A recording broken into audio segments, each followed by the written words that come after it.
welcome everyone. Where you're at Thrive While Loving an Addict. I'm very excited to have Lauren Fay on with me today. She is an author, and we'll talk a little bit more about her book in a few minutes. But you're getting us on March 20th, which is the beginning of spring, which super excited about. And also for me, March Madness and the Women Ducks played this morning and they won. So I am representing right now. So just for a little fun and levity there. So Lauren, as we talked right before we came on, I'm super interested always in the kind of the origin story and how you came to your work of service today and all that you're up to and the things that matter to you most. So if you would kind of like take us back a little bit and tell us where this kind of begins for you. I will. Well, I'll start by just briefly, present moment is I'm 8 years sober as of January 25th of this year. And so, congrats. Thank you. So yes, coming from an 8-year sober, tucked, where did I come from, right? It's, I was raised as a military child. So right there's very strict rules and very roles that are assumed and just strict ways of living. And I was a free little birdie trying to fit between these lines, and I didn't fit the lines. And so we moved around a lot. I didn't really have a problem making friends. And so when it came to my alcohol use, which started in high school, it was really about me feeling like I could finally be myself and not have to, like, I could drop the mask and I could drop all the expectations and the perfectionism and the image management. And I could just kind of be that free spirit that I felt inside that really get to wear with the way that I was expected to be. And so it was kind of like, it was really image management and crisis, identity crisis from a very young age of I'm a good student, I'm a kind human. I was checking all these boxes and not feeling very free to express myself. And so I found something that allowed me to do that. And it just became from fun to then habit to then bad habit to full-blown alcohol addiction for me. And as it progressed into my adult years, it was really quieting that noise of purposelessness, quite honestly, because I could be anyone I wanted to be, right? But I felt like I was maybe failing at that, or that I wasn't checking all the right boxes, or that I was letting people down, or that I was a disappointment. The standards I set for myself were so high. The expectations I put on myself were so high. And so alcohol just really helped quiet that. And as we know, it's a highly effective tool until it's not. And it's actually has been. It just feels like it is, right? Yeah. So that's what happened for me was it just became full-blown alcohol addiction. And my physical body was persevering. I was a fitness instructor. So diet was good. My exercise was good. My water intake was good. But my mental health tanked. Right. And it was my mental health tanking that actually I lost the will to live. And oh, wow. Yeah, it tanked. Okay. It was a lot of secrets, a lot of hiding behind closed doors, a lot of not letting anyone know how bad I was actually struggling, because I have to break through the image that I was managing of everything being great and that I was successful and that no one had to worry about Lauren. Right. And it was a lot of shame, a lot of embarrassment, and so a lot of secrets. And then me choosing to get sober was not only me choosing to stay alive in this life because I actually want to, it was me feeling like it was the first brave step where I was actually going to let people see what was really going on. And that was terrifying and liberating because it felt like the most empowered choice I'd ever made for myself. And in doing so, I had to drop the act. Right.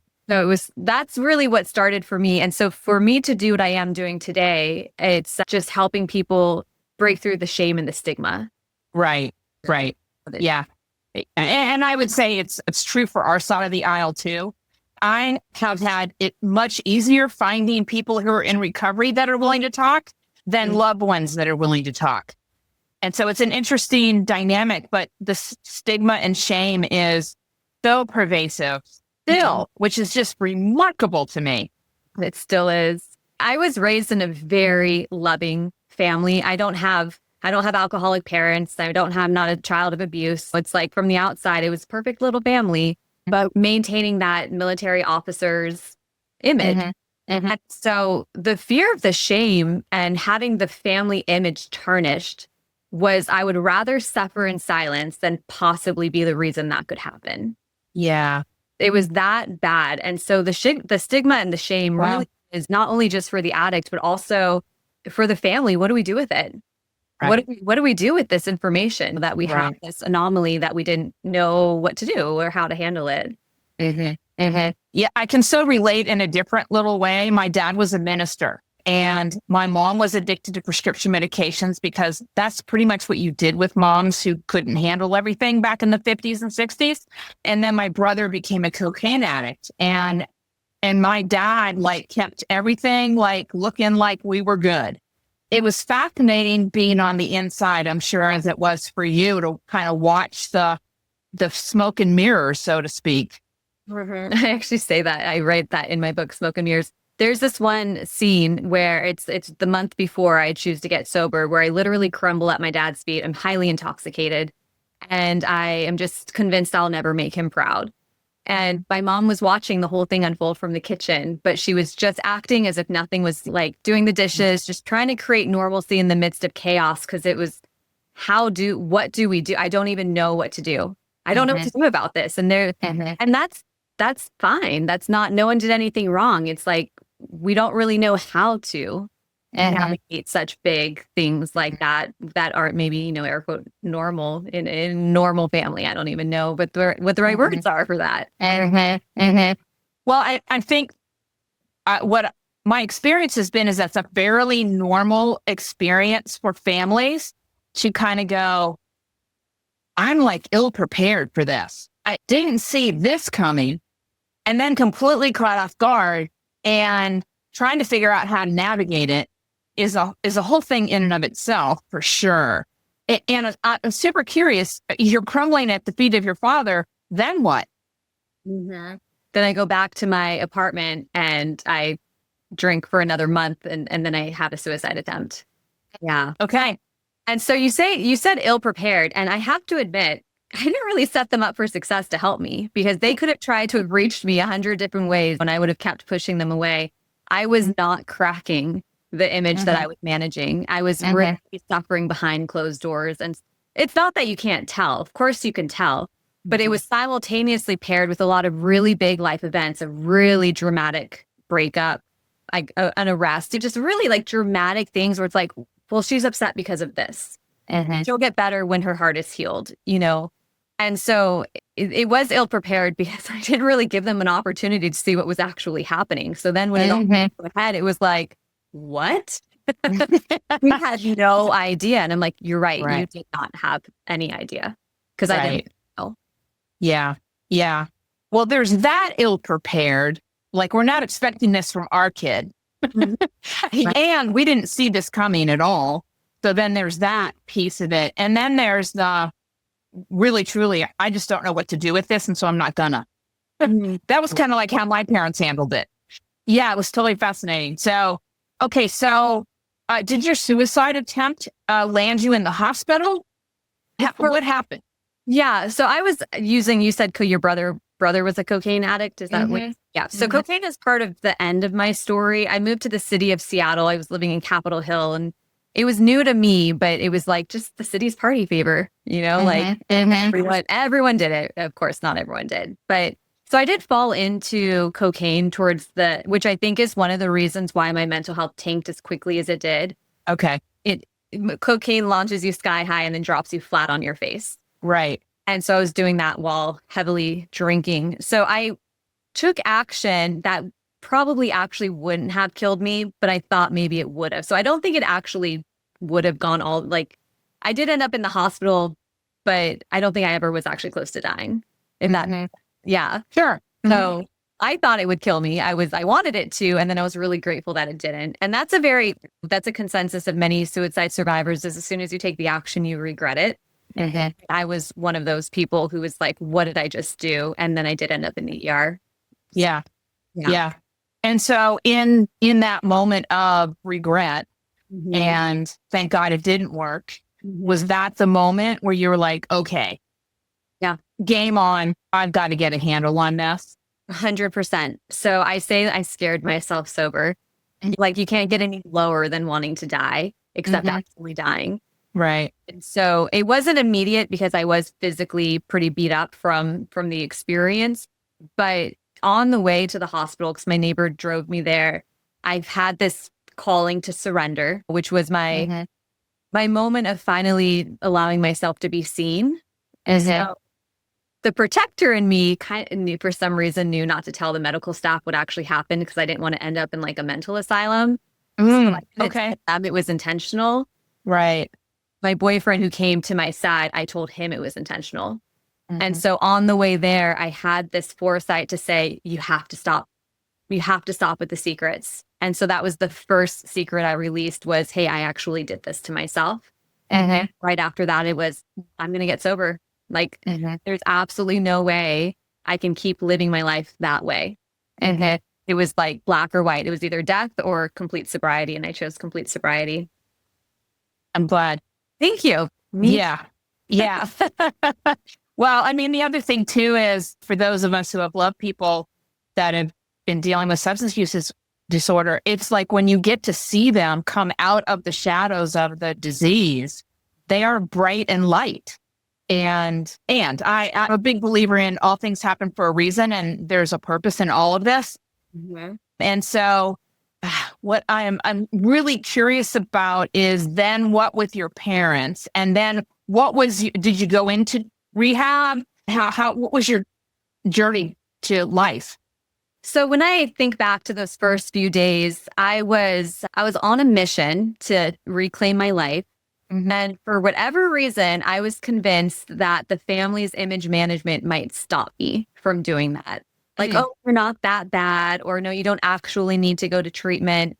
So I put up my armor and I grabbed all my battle weapons of defense and I kind of pushed them away. And I was like, this is what I'm doing and I don't want your opinion. Yeah. In reality, they would have just, they were so proud of me. They had no idea. They were shocked. They had to process this information. And I chose to go to a treatment center. I paid for it myself. And I was in there 3 days later, you know. But for them, or for me, I should say, in hindsight, of course, I probably could have let more love in. But I was really convinced that I had to do it on my own, you know. So I did finally drop that guard a little bit because in treatment, they really turn your righteousness on your head right away. And then it was just this realization that everyone who I thought I would have disappointed with, like, oh, Lauren's an addict, or everyone I thought would be judging me, or just every worst case scenario didn't come true. And so I realized I had been my own worst enemy the whole time. Wow. The stories I created kept me trapped, kept me stuck, kept me suffering, and none of them were actually true. My parents were so proud of me for getting help, and everyone was so happy I was alive. And I'm really lucky to have that sort of love. I kind of pushed it away in the beginning because I was still feeling like it wasn't real. I don't even know. It was a confusing time for sure. Yeah. So I wonder because I think about it, the way that I dealt with my sons it was like the addict had him, and then there was him. And so there was this two players that I was playing with, and I could tell when he was in real substance use disorder mode, I could tell that the addict was trying to hold on to him like as tight as it possibly could. And so do you think that maybe the story that was going through your head was your addict's voice trying to hang on to you? Yeah, I definitely would say what was going on in my head was a brain altered by substances that was highly addicted. It creates all the falsities. It creates the lens in which we see our world, you know, the self-pitying, self-loathing, powerlessness, victim mentality, all of that. And that addict, it like hijacks, you know, like you said, there's the addict and then there's the real person. So when I think back to before getting sober with my mom, for instance, when I was really crumbling and she would come stay with me, I said she was fighting with a brain altered by alcohol and cocaine. That's a fight she never could have won, but she didn't know she was fighting it. Right. You know, so she was a different a different me was definitely showing up. Mm-hmm. Yeah. And so were you in rehab for like 30 days? It was a 21-day program. Oh, wow. Okay. Yeah. And it was a traditional, again, this was 8 years ago. I had no experience with addiction. I didn't watch addiction in my family. I only was educated by movies. So Okay. I was like, okay, so if you're an addict, then you have to go to treatment. So that's what I did. And it was run by the traditional AA program. And Mm-hmm. I did that for a year, and I lived in a sober house, and I didn't have to do any of these things. I wasn't in any Sure. legal trouble. Right. Court ordered. I wasn't a family intervention. It was just like, oh, that's the next thing to do. Okay, check the next. Mhm. A rule Mhm. breaker. I was always good at following the rules. And so that's Okay. what you do. And so that's what I did. So yeah, 21 days at the treatment center, followed by a year in sober living and a year of AA 3 times a week. Good for you. Wow. Thank you. Good for you. And so how I think about it a little bit is like when you start to get your life back and there's a rhythm of momentum getting your life back. When did you experience that, like feeling like you had yourself back? That wasn't right away. It's such an interesting experience from an addict's perspective. You're making the most powerful, liberating decision of your life, yet you're completely losing all sense of identity in the process. Like being born again and you're completely exposed, and you're very vulnerable. So I actually was kind of a scared, newly recovered woman because I truly did not know how to exist in the world as an alcohol-free woman. And I never was worried about, I don't have relapse as part of my story. I was actually never worried about going back to substances because I was just so spiritually done with them. No experience living without them. As an adult, right? And so I was really scared that sobriety was just a minefield of landmines that I was going to blow it all up. And I didn't feel like I was going to blow it up, but I thought I was going. It just was such a confusing place to be. What really shifted for me, quite honestly, was I got into yoga. Okay. And there were people in the yoga class who were sober because they just didn't drink alcohol. I didn't even know that was a thing. I didn't even know that people existed that just didn't drink alcohol, not because they had a problem with it, but because they simply didn't drink alcohol. And it gave me a completely new perspective on how to live. Wow. Wow. So who were your greatest teachers in this moment? So there's 2 for sure that are that were in person in my life. My first one was my AA sponsor, who actually was as non-traditional as I could get. I needed. She was very woo and spiritual and a student of A Course in Miracles. Okay. Yes, which I connected with immediately. So she was my hero. She always answered the phone. I'd be like in the middle of an upset and she would be like, Lauren, I just want you to stop and I want you to lay down, like in someone's grass in their lawn, and I was like, you want me to just lay in this stranger's lawn? And she's like, yeah, just lay down. We just need to scratch the record, right? So she was number 1. And number 2 was my Reiki master. Today, I am a Reiki master teacher, but I was getting Reiki pre-sobriety, trying to do anything to save myself from my addiction. Then I continued seeing her. I still see her to this day. It just helped me connect to my energy for the first time when it wasn't altered by alcohol or cocaine. So those were 2. And I was such a Marianne Williamson, Debbie Ford, Wayne Dyer book shopper. I had all of their books, read all of their books in the first 3 months of my sobriety. It's so funny because the friends of mine that are recovery, we joke because we all have the same libraries. Yeah, seriously, because it really is. I mean, I think on my side of the aisle, loving people who are dealing with the disease, we have our own thing going on. And so how do we actually be centered in ourselves? Because our job isn't to fix the other one. And yet that's what we think. And in some respects, for sure, that's what we're told. We should be able to control this. We should be able to control our kids. we should be able to save them from their disease. And that's just a lie.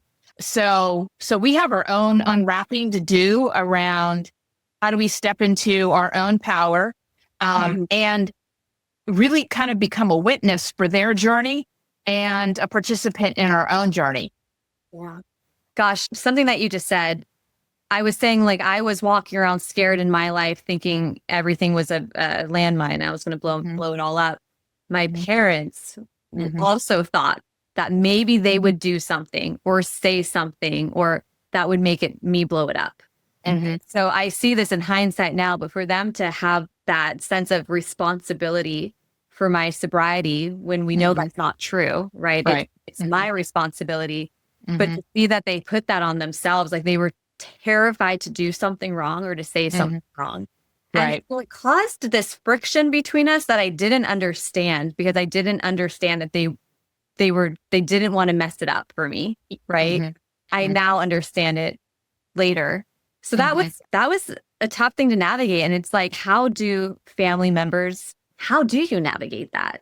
You know? So to be on the other side of it and to not go through enabling, but still be there for support, and to not withhold love, but still maintain your boundaries. There's no perfect formula, right? Yeah, this isn't for sissies. Yeah. And there's an unfolding of it, because I mean, there's so many moments, but I was very clear that I did absolutely want to continue to deliver the message to my son, Sam, that he was always loved no matter what was going on. And this was when he was using. And so I was living in Eugene, Oregon, and he was living up in Washington. And there would be a weekend where I'd go, okay, I just need to drive up and let him know he's loved. That's it. He can just see me. I can say, I love you no matter what's going on. And then I'm going home, or I'll take him out for a meal if that's a thing. And even having said that I was very clear on. And yet there were these definite moments, because he went through rehabs like 12 times. So there's a journey in that.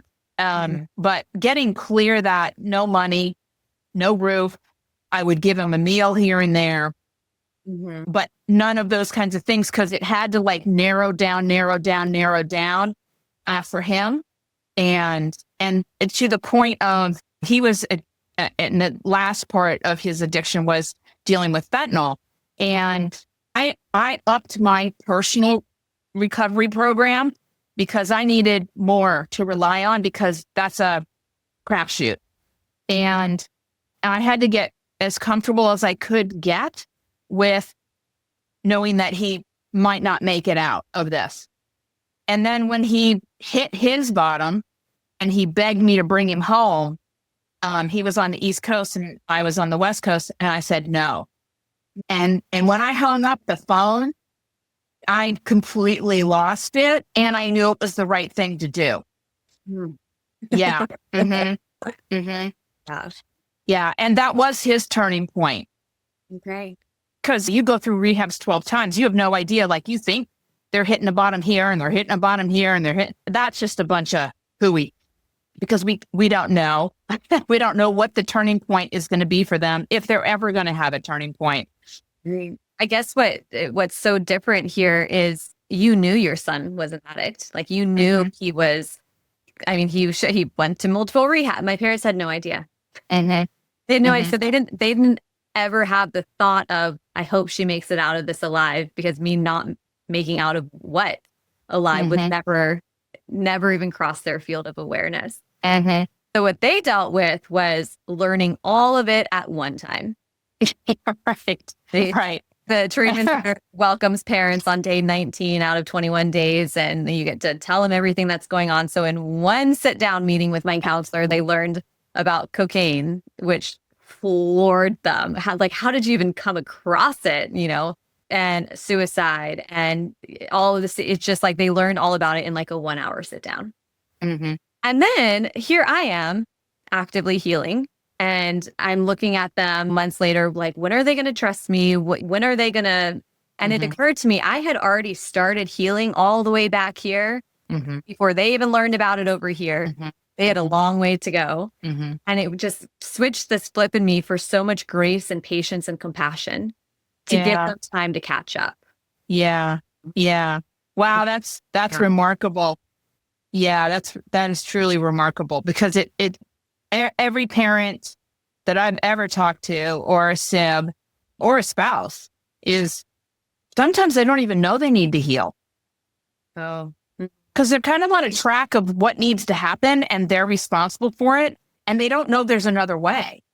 There's a paradigm shift that needs to take place for them to begin to realize that that story isn't going to get you what you think you are headed towards. And so you got to refigure a story. And before we got on, we were talking about the power of choice. And that is in all worlds. Every part of this journey, there were these choice points. And sometimes a lot of people think there's a choice, but it's a false choice. It's not a real choice. Like, your parents couldn't control anything. I couldn't control anything. And so then what is our choice? yeah. Yeah.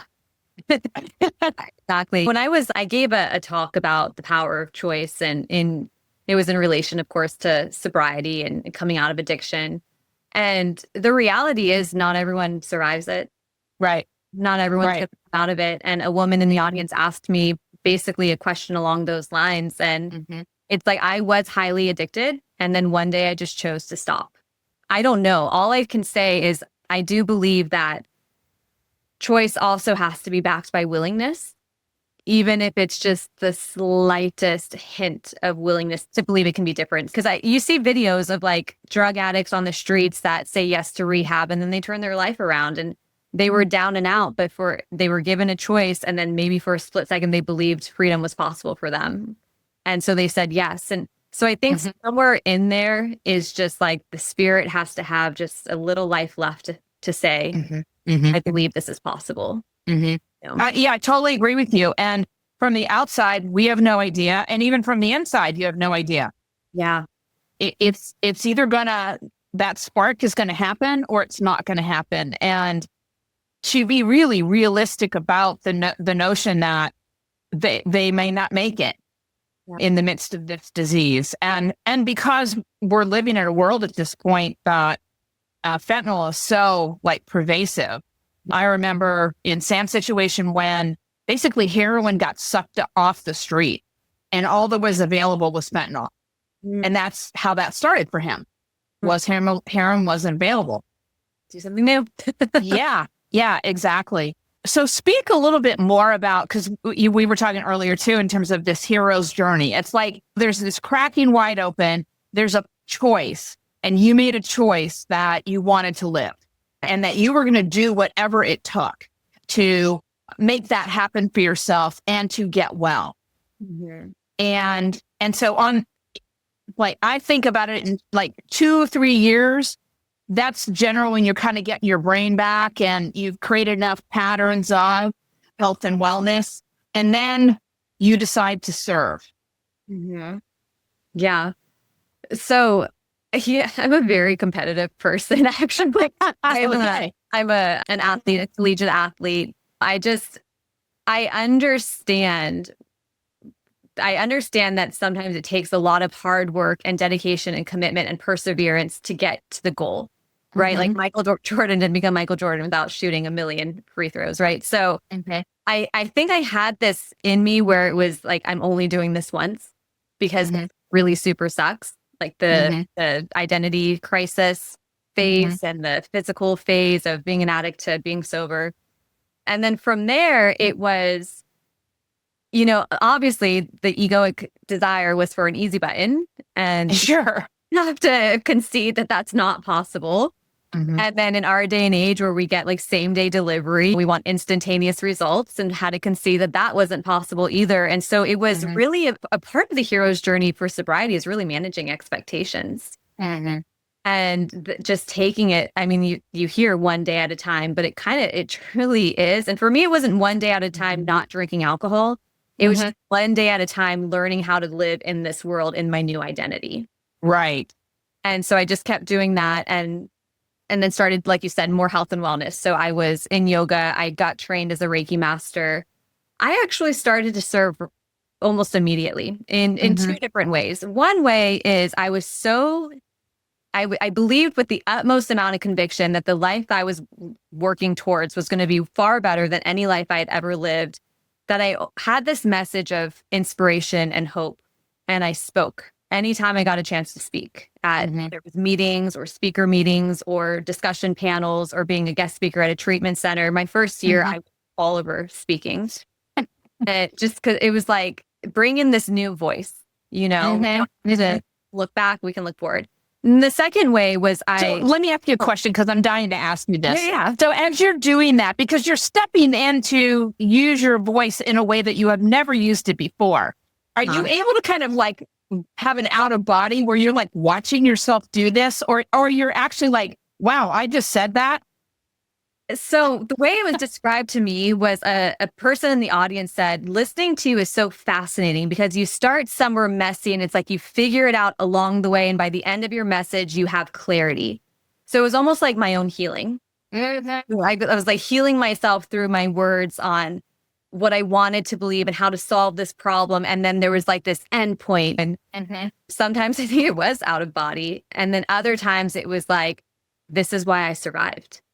I survived. My addiction gave me my purpose, right? Which is why I do what I do today. And I was also constantly studying. I was reading all those books that I already listed off. And I felt like I was a messenger of. Yeah. And I see addiction as a message. me too. Yeah. Me too. I see it as a message of a soul in crisis. Yeah. 100%. And the second way was I got trained as a Reiki master and I started a business within my first year of sobriety. I started a Reiki practice and I decided to put on my business website my addiction story. So here I am starting a brand new business, literally blowing up any old pattern of image management or professionalism. Like I would have hid that. I would have hid that part of me, right? And because I did that, I attracted a lot of people who had their own struggles, who didn't want to go to the rooms or didn't want to go to treatment or couldn't let their job know or something like that. And it just allowed me to show up for people and to see that there's more than one way to sobriety. Right. There's more than one way. There's so many different tools. There's so many different paths. There's lots of different language. And I got to just be another option. Yeah. That's great. I love partly just the openness of the journey of being a student of your own journey. Yes. I love the saying, and I don't know who said it, but we teach what we need to learn. Yeah, I really do like that. I came out as sober pretty much as soon as I could, because in treatment you can't have technology, and so I was about 30 days sober by the time I got out, just under. And I did post to my Instagram that I was on this journey, and I really debated if I wanted to or not, because I was like, what if I mess up?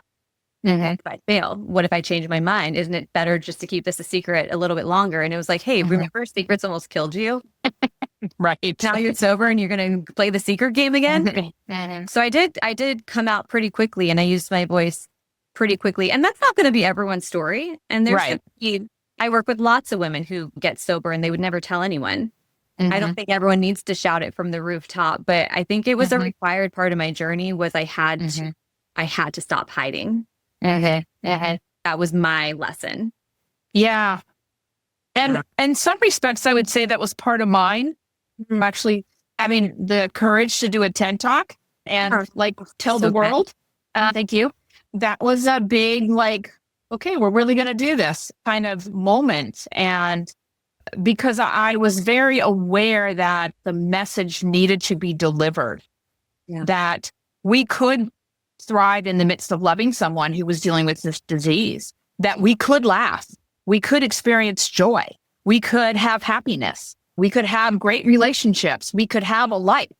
And that isn't what I was hearing. And so I think we share that kind of similar drive to deliver a message that isn't readily available to a lot of people. I agree. I really am so grateful that you are the voice of the message. You are a voice of the message that you're spreading, where you don't have to suffer alongside the suffering, right? It's like that self-sacrifice that's not required, like at what cost to you, not your own peace and happiness.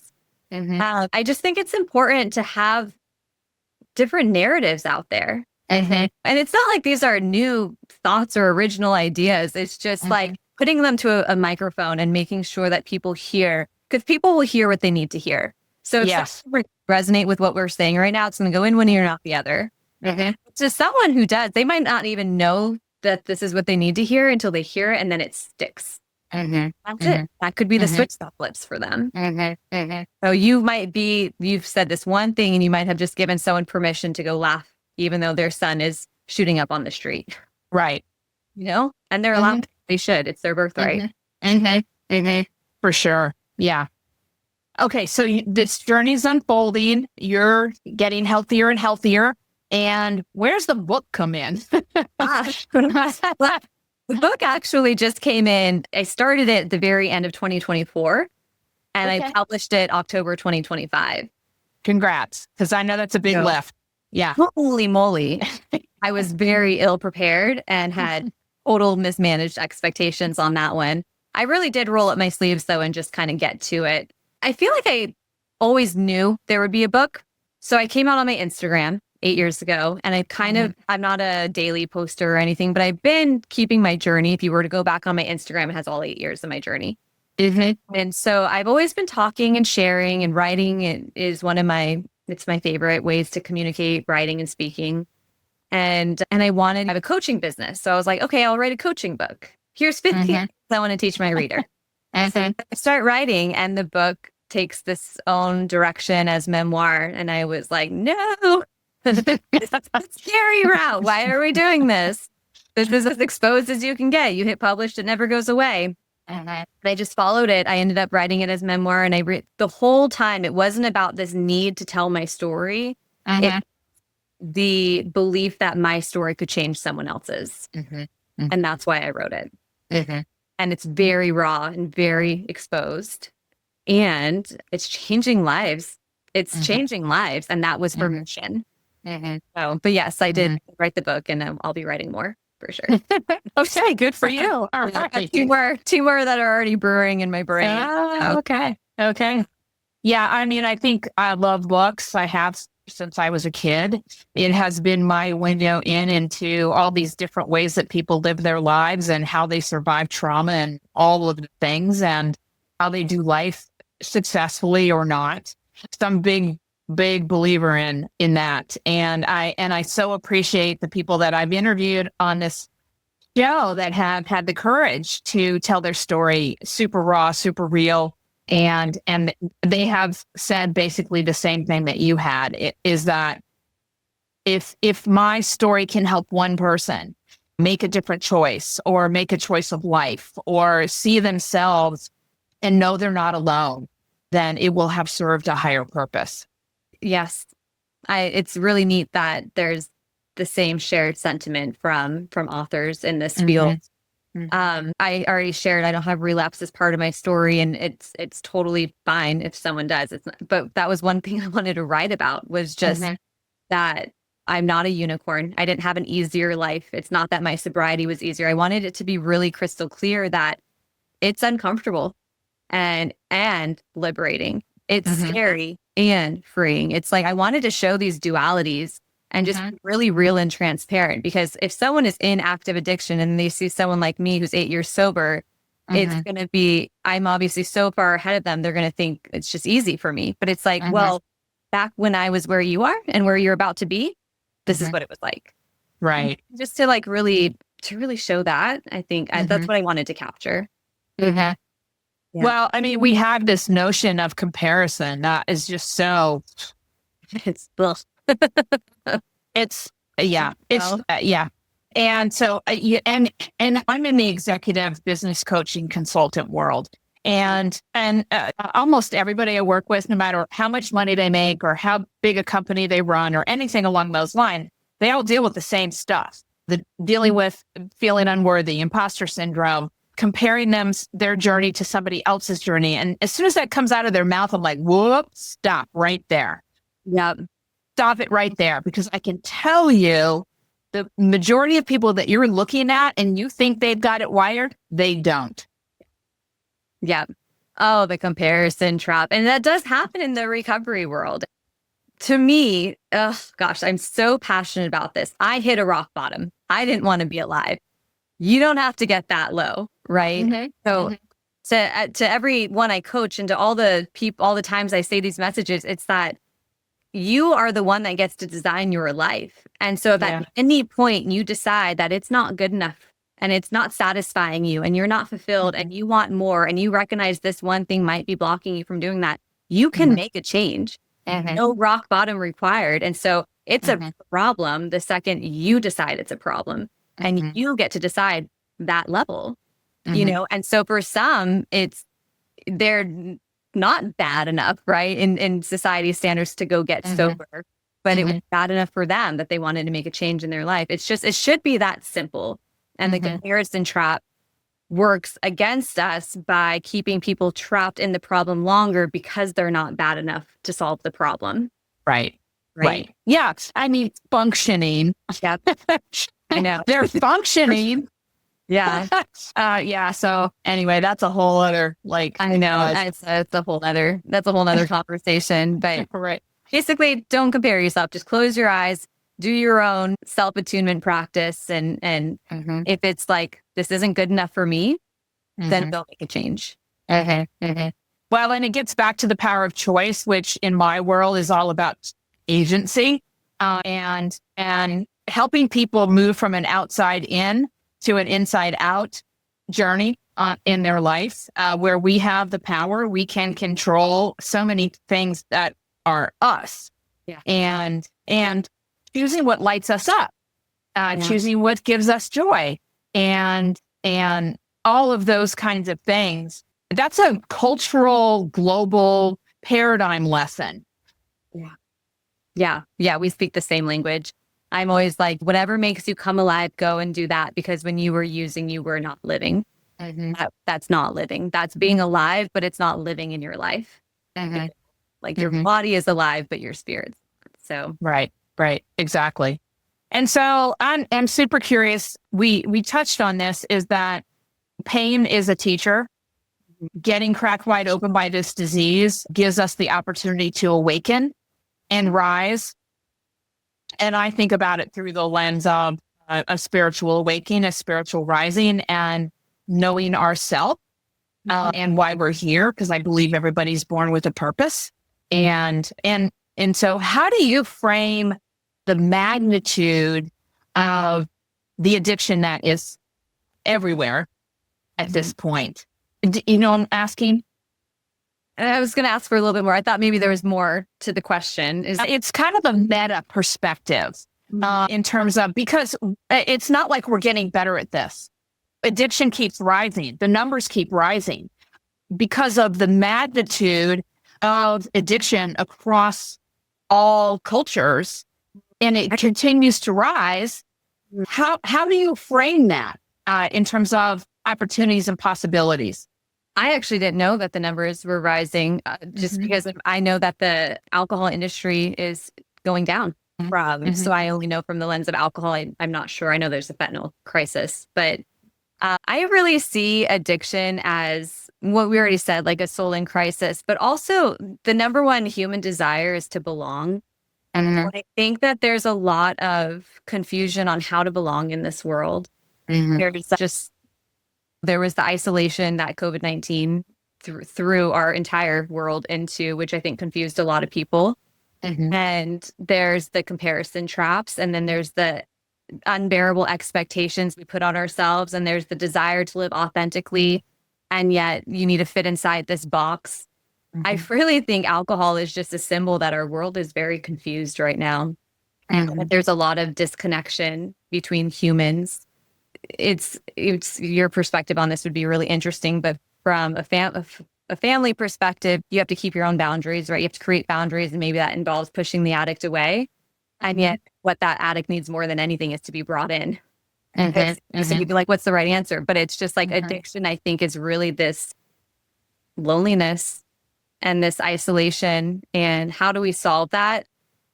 I mean, we'd have to turn our world on a head, quite honestly. But how can we give people permission to really just be themselves? Or too deep inside, fitting inside such strict lines that is not even possible anymore. But I don't know if this is answering your question, but that's truly what I believe is that it's just a lot of crisis on, I want to be this way, I want to act this way, but if I do, I get judged or someone makes fun of me or I get fired from the job. And it's just identity. Everyone's walking around in an identity crisis. And so we self-soothe. And alcohol's legal, so that's an easy one. And drugs have instantaneous results. And so that's one too. I see it as kind of the meta call to a paradigm shift. Yeah. There would have to be literally a paradigm shift. Yes. Yeah. I think that some of us are doing this work that's very counter to that paradigm that we are all wrapped in. That is more soul honoring and more spirit enlivening. And so part of my work, even with a lot of execs, is to give them permission to be who they really are, that they can, in fact, drop the mask. Can they do that, though? Yeah. Yes, they can. I mean, I work with CEOs and C-suite execs. And if I get an opportunity to work with the entire C-suite, then yes, they can. They can give themselves permission. And that's why I'm in that world, is because if they can give themselves permission, then they give everybody else permission within their companies. And that's a whole order of magnitude that I'm kind of aiming at right now. Yeah. So I think the ripple effect of permission to be unmasked and genuine and authentic. And I can say this, I mean, I'm almost 70. And so I can say this because at this point, I don't really care. I'm going to dress the way I want to dress. I'm going to say what I want to say. I'm going to tell the truth. And I have found my people. So I have found my tribe.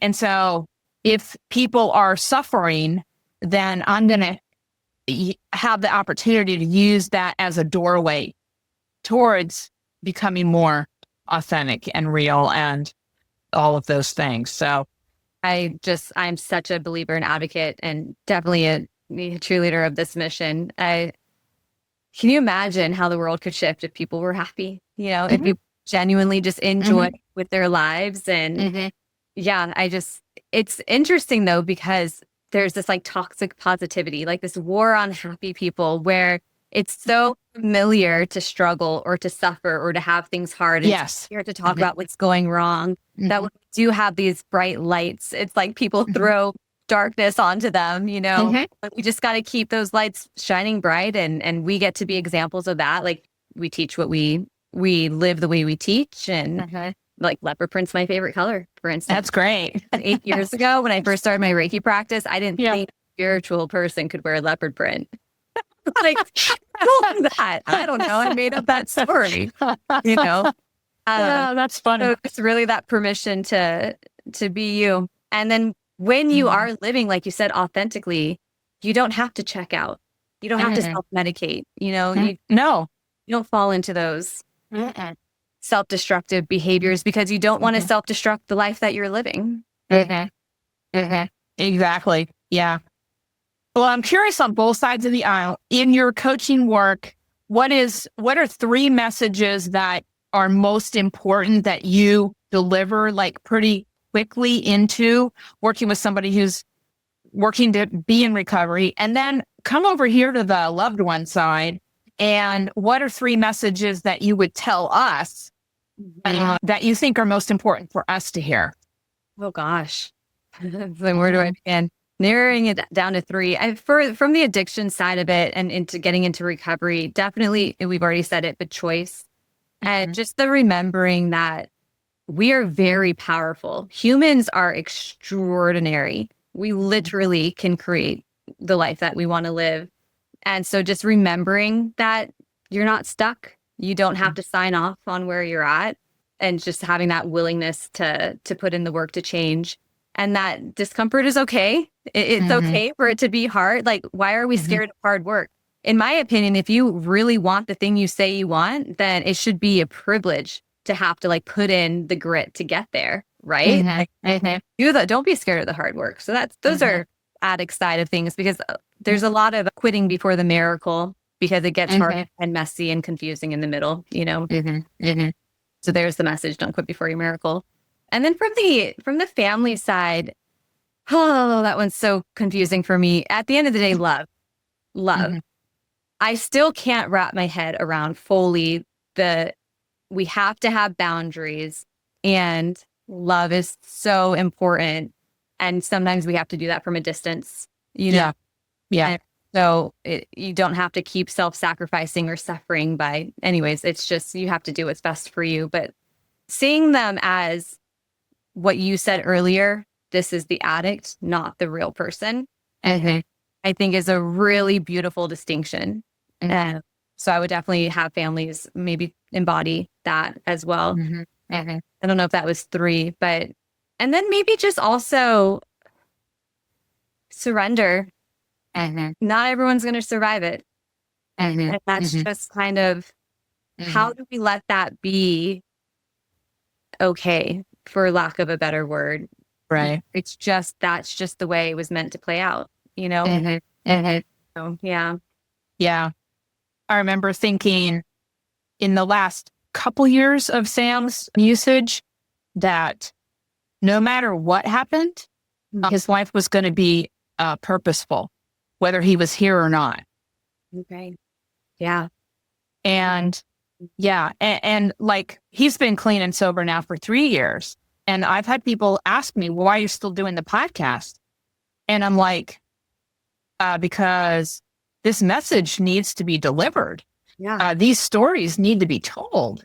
I didn't just stop with his sobriety or his being clean and sober. And I'm on my own journey. And this helps me consistently to be able to talk to people that are wiser and have had different experiences, and give the world more of a variety of choices as to how they navigate. I just thought of like what I would add to the family side of things based on what you just said. Is there's all this focus on the addict getting support, but like the family needs support too. Yeah. I think there's a way for the family to really get into community, or to get in the rooms with other family members, and just take away the shame, take away the belief that you messed up or you did something wrong, and get yourself through a processing, community as well, for whatever it might be. In cancer, like get into a cancer group, So I think that not trying to navigate it alone is very important for family. Yes. I'm a big believer, at least in the business world, the statistics are success is predicated by the 6 to 7 people that you surround yourself with. So 95% of our success or failure is directly determined by who we're hanging out with. Yeah. And so this is a team sport. Yeah. Actually, I wrote that in my acknowledgments in my book. I said, I am not a self-made sober woman because I did not walk this path alone. It was one in the rooms with me. Every time my sponsor answered the phone, every time my family said, I love you. It's like, it's a team effort. Obviously I did the internal work, but it was because I had people surrounding me who believed in me. Yes. Yeah, absolutely. Yeah. Okay. So, well, we could talk forever. I know. It's a good conversation. I'm really grateful that we're having this conversation. Me too. So to wrap up, how can people get a hold of you if they want to reach out to you? The best way to reach me is through my website, laurenfay.co. From there, you can explore the book as well. I don't think we ever said the title. It's called Blurred Lines. Blurred Lines, My Reclamation of Power from Alcohol Addiction. P.S. You Are Not Powerless. Yeah. It's on Amazon in all formats. It'll be out in audiobook in about 2 weeks. Oh, great. Are you doing the audiobook? I am. Okay. What a journey that has been. I bet. I knew it had to be read by me. I couldn't imagine someone else reading my story. Right. But doing it. Well, that whole journey of doing the book and then doing the audiobook is it's so raw on so many levels. And so congratulations in an order of magnitude for having the courage and doing the work, because it is work. I very underestimated the audiobook process. just that alone. But all of it is work. And yet at the end of the day, it's the most rewarding work I've ever done. You know, I said it already, but my addiction, my sobriety did give me my purpose. I drank over purposelessness, and then I found my purpose when I got sober. Because say that again. I drank over my purposelessness, and then I got my purpose when I got sober. Wow. It's like required of my spirit to be a messenger of this and to anyone struggling in any way with alcohol. Awesome. Thank you. Thank you. Thank you so much. Absolutely. I love how the universe conspired to connect us through mutual friends. And thank you for what you're doing. And same to you. Thank you for what you're doing and for having a platform for messages like this to really get out there. So, okay. All right, everybody. Have a great day. Continue to thrive.